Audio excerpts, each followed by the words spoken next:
નમસ્કાર ખેડૂત મિત્રો, ખેતીમાં મહેનતની સાથે જો સરકારની યોજનાઓનો સાચો લાભ મળે તો ખેતી વધુ નફાકારક બની શકે છે। આજે આપણે વાત કરીશું એવી 5 યોજનાઓ વિશે જે દરેક ખેડૂતે જાણવી જોઈએ। જો તમે આ ચેનલ પર નવા હોવ તો સબસ્ક્રાઇબ કરી લેજો। પીએમ કિસાન અને ફસલ વીમા યોજના। સૌથી પહેલા વાત કરીએ પીએમ કિસાન સન્માન નિધિની, જેમાં સરકાર ખેડૂતોને વર્ષે 6000 રૂપિયાની સીધી આર્થિક સહાય આપે છે।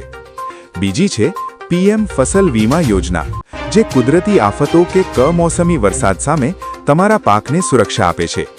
જો તમારો પાક બગડે તો વીમા કંપની તેનું વળતર આપે છે। ખેતીના સાધનો અને ટ્રેક્ટર સહાય। હવે વાત કરીએ સાધનોની। ગુજરાત સરકારના આઈ ખેડૂત પોર્ટલ પર દર વર્ષે ટ્રેક્ટર, રોટાવેટર અને વાવણિયા જેવા સાધનો પર મોટી સબસિડી આપવામાં આવે છે। આ ઉપરાંત ખેતરની ફરતે કાંટાળા તારની વાડ એટલે કે તારબંધી બનાવવા માટે પણ સરકાર સહાય આપે છે, જેથી રખડતા પશુઓથી પાકનું રક્ષણ કરી શકાય। સિંચાઈ અને પ્રાકૃતિક ખેતી। પાણી બચાવવા માટે ટપક સિંચાઈ એટલે કે ડ્રીપ ઇરિગેશન માટે 70% થી 80% સુધીની સબસિડી મળે છે।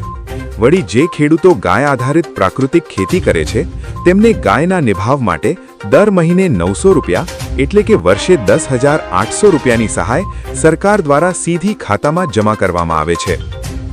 ઉપસંહાર। મિત્રો, આ બધી યોજનાઓનો લાભ લેવા માટે તમારે આઈ ખેડૂત પોર્ટલ પર ઓનલાઈન અરજી કરવાની હોય છે। સમયસર અરજી કરશો તો જ લાભ મળશે। આ માહિતી બીજા ખેડૂત મિત્રો સુધી શેર કરજો।